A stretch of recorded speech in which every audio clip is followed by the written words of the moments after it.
Good morning. Welcome to the front row seat. Just another walk and ponder.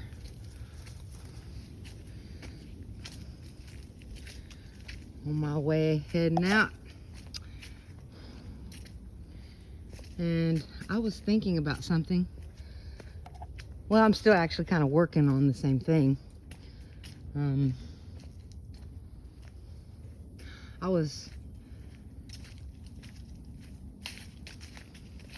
My thoughts around, consciousness and what's going on here and how this place really works. And because it's really hard to get to the right information about actually what's going on here. So it's kind of a hobby of mine to think about it. 'Cause this place is crazy.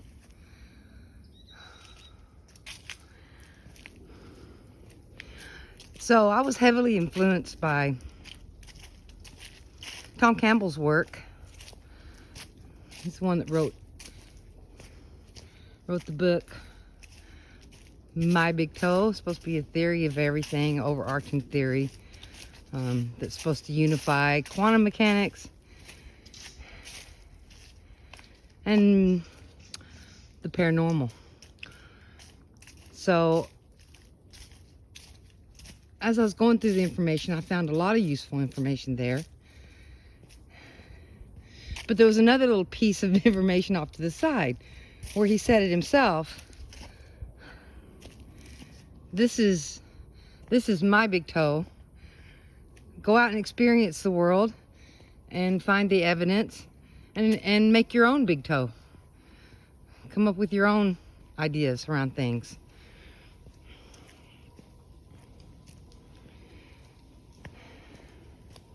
And so in that work there, consciousness kind of goes into a blind alley because, well, what is consciousness? Well, in Tom's theory, it's awareness with a choice. And he said we'll never know exactly what it is. We can't see it, feel it, taste it, hear it through our senses. I take that back. We can feel it, but we were not sure that's what we're feeling. We don't know. We can't see it happening. And so consciousness is this awareness with a choice, but we'll never know exactly what it is. So you just have to take that on faith. And that's what I was talking about. My ramblings the other day was about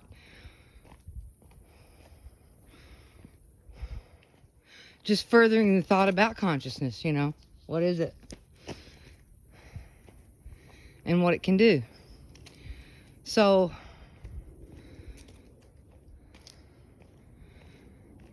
I just had the idea about what if consciousness is,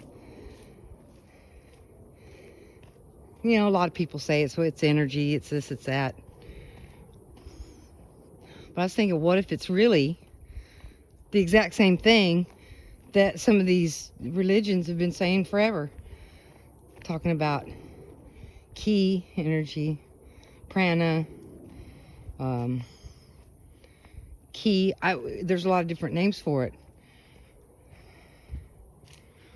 So I was thinking, well, what if consciousness is this energy, ki, or whatever ki is, well then maybe some of the attributes would be the same.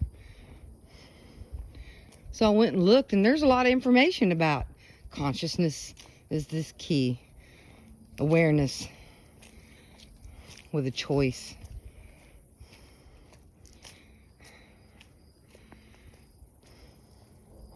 And I thought a little further, and it's like, well, what do you take it one step further? Then you've got your awareness, your focus. That is the energy. That is you.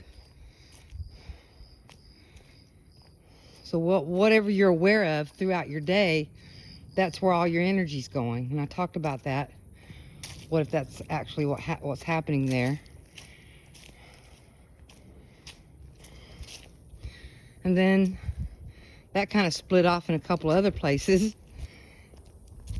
you know, if your awareness is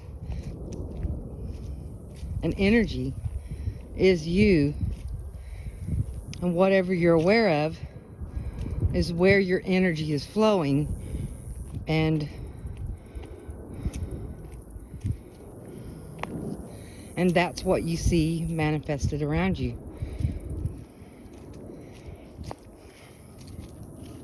And there's a lot of talk, get rid of your fears, and yeah, when you're not focused in a fearful way, you have more control over your thoughts. And when you learn to focus your thoughts, then you have more control over what and when you think about things. And I noticed this really interesting thing. When my nieces and nephew were little bitty kids,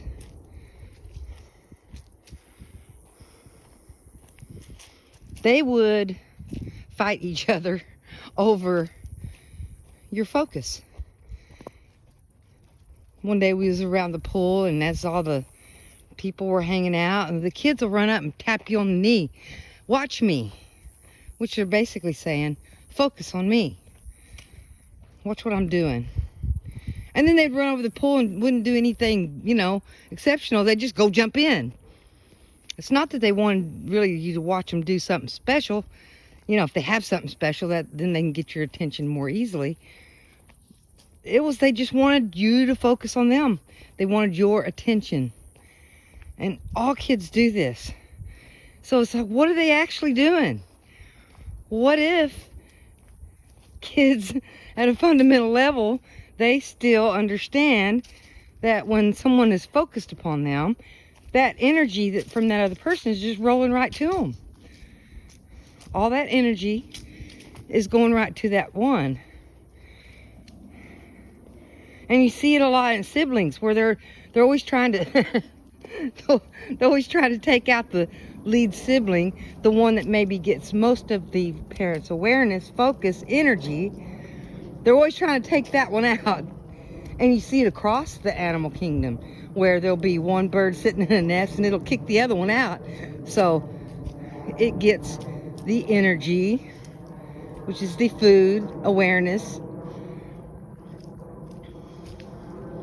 So it's kind of a survival mechanism built in. And that would explain sibling rivalry. If one sibling is getting more attention and focus from the parent, then it's getting more energy. It has more vitality, more life, more all of it. And the other one gets jealous at that one. Okay, so now it's jealous at that one. And they're focused on the one getting all the attention. So now they're getting the attention and focus, not just from the parent, but also from the other sibling too. And a lot of times, that one is the one that really succeeds at everything they do. But they've got all this energy behind them, kind of floating, helping them get, you know, get more power, more energy.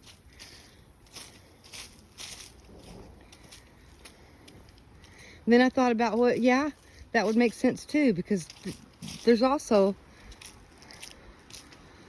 another connection to this, in that it's kind of sad, but it does happen. You know, they try to keep it from happening, but say, you know, a parent doesn't focus on the child at all. If you know, you can feed a baby,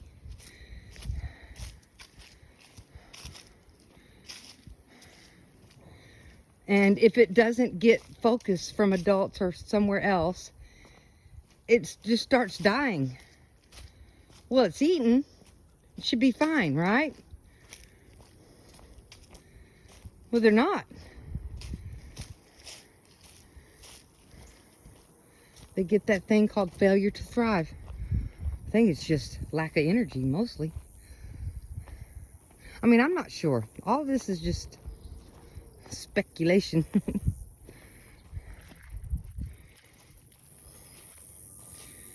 So then you take that one step further.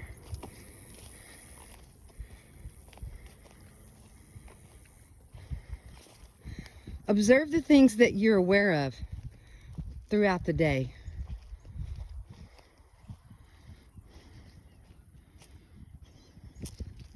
And look at how those things are doing.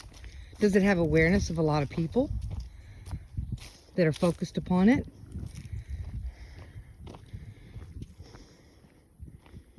So all that, you know, is awareness, is that the key? Is that the currency? Can you take awareness and just turn that straight into currency? Money? I don't know.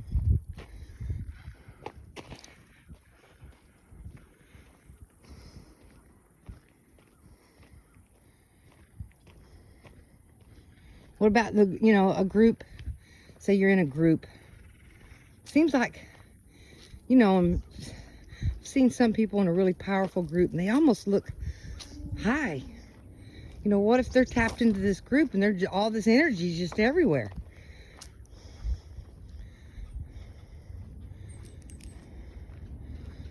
Because I see that a lot where some people substitute their own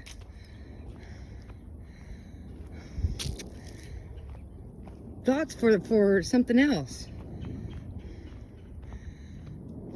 You see that a lot, and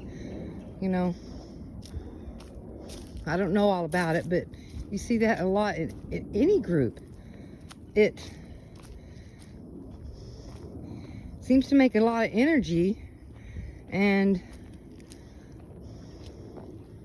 it's kind of like the whole brand thing, You've got a brand now. Now everybody's focused in their awareness on that.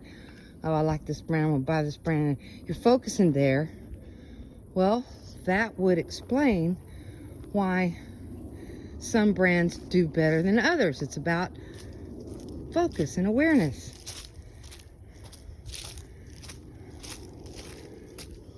And that's what everything's like fighting over. It doesn't just stop it in childhood. Then the next thing you know, it's carried on throughout, and then you go to school, then everybody's focused and trying to get the teacher's attention. And it just keeps going that way. And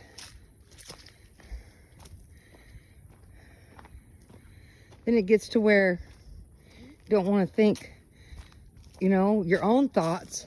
All of your thoughts are funneled through this lens of perception of someone else's vision or someone else's thoughts.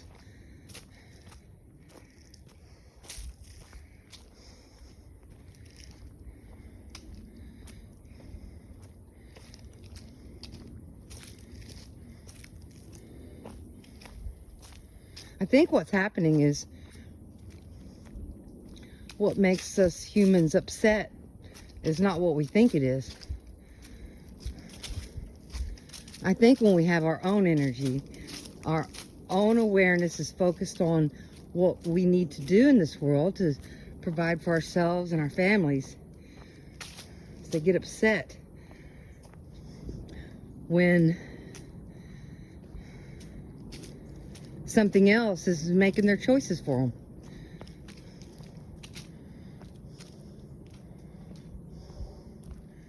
And when something else is making your choices, and that means that whatever it is harvesting, or that's where you're sending your energy to. See, nobody can do that, by just telling someone, oh, you're going to send me all your energy. But if you're focused on that other person, that's where your energy's going, I think. I'm pretty sure.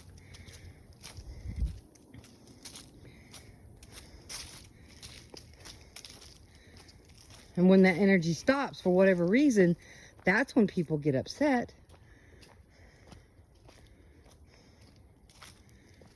And I think that's what's making people upset, is handing over their power handing over their awareness, handing over their energy over to something else that will not enrich your life.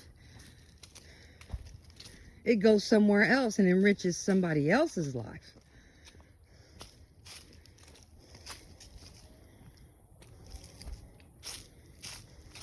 It's really interesting to think about it.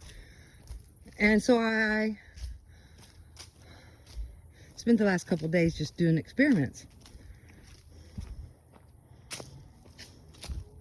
Throughout the day, I was just checking in to what I was focusing on, what I was thinking about. And it was a mixed bag. I would just jot it down, whatever it was. It was just a mixed bag. And I started to notice some of the things that my awareness was focused on had nothing to do with anything good for my life and my family's life and things like that. It enriched something else. And I thought, wow.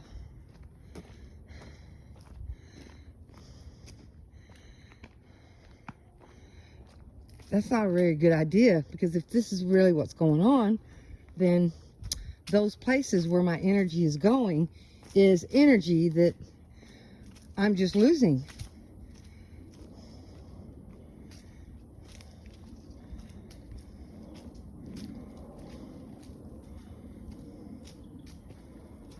So I started focusing on the things that I'm working on, the things that I want my energy to go into. And I started dropping the things I didn't want it to go into.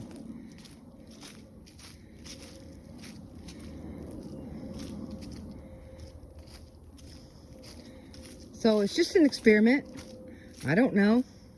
It's just a inquiry.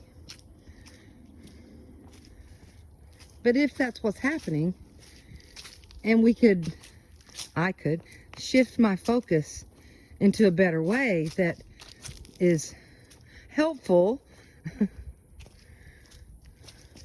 and enriches my life in the ways that I want it to. And then if everybody did that, everybody would be a lot happier. I think that's why everybody's upset. Not everybody, but some people are upset. Because if you're focused on something else, you're just giving all that energy to that, then you don't have enough energy for your family and all of those kinds of things. And I've noticed a lot of people focusing, all other places besides the family, the kids, and all that. And you can just see around you how families are just falling through the cracks.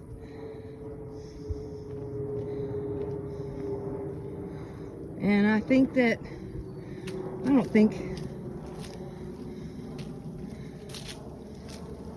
there's any understanding around what is actually going on here.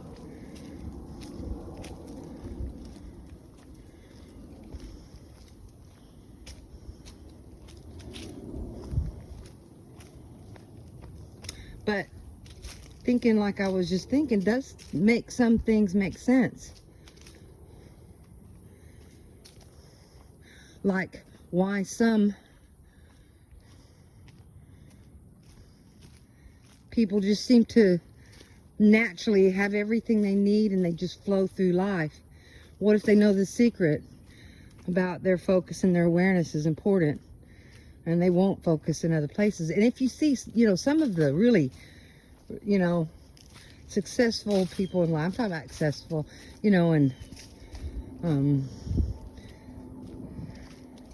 just have done, their own inner work, and they're self-aware and they're aware of what they're doing, and then they start, their own business, say. But if you look at the really successful people, they all are super focused, and that's what they focus on. They focus on what is the next step they need to do to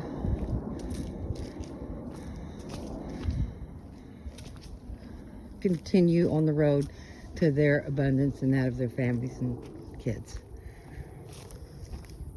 So yeah, I think this is a very interesting line of inquiry. I've been thinking about it for a week now. And it doesn't have in it, well, we don't know what conscious is, and we'll never know because we can't get outside of it to see it. I think that if we just know the attributes, that'll tell you what it is right there. So I think consciousness is just kind of like energy with an attitude. And we keep walking down this road, keep the curiosity going. I think at some point we'll be able to get to some kind of understanding of what life is about, what we're doing here, and why.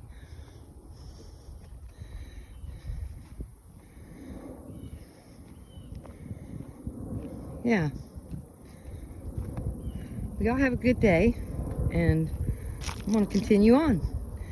I'm going to focus on a couple of projects I'm working on and do some more experiments. So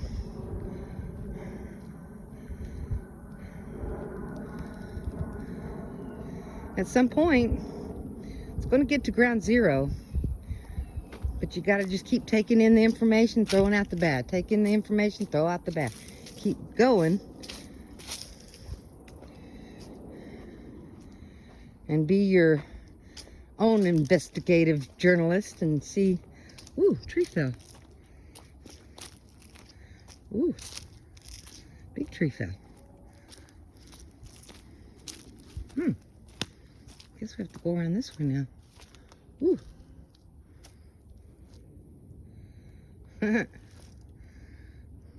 Well, if I get to the end of the line on this trail, have a great day. And put in the comments what you think. Thank you so much.